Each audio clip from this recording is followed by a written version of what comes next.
Welcome back to another technical deep dive here in the debug zone.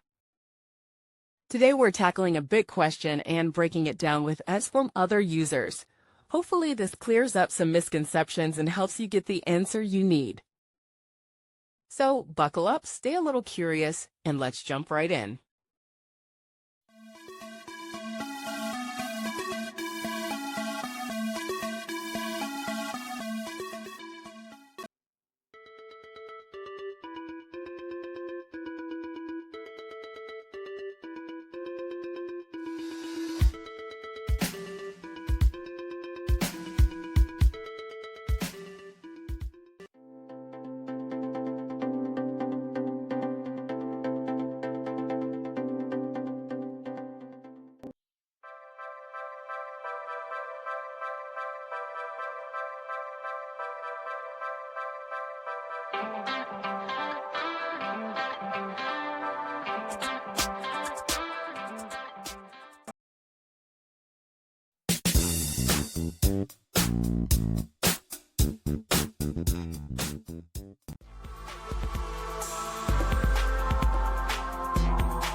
And that's a wrap.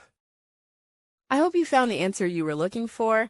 If you did, take a second to hit that subscribe button. It really helps out. And let me know in the comments which solution worked best for you. See you next time in the debug zone.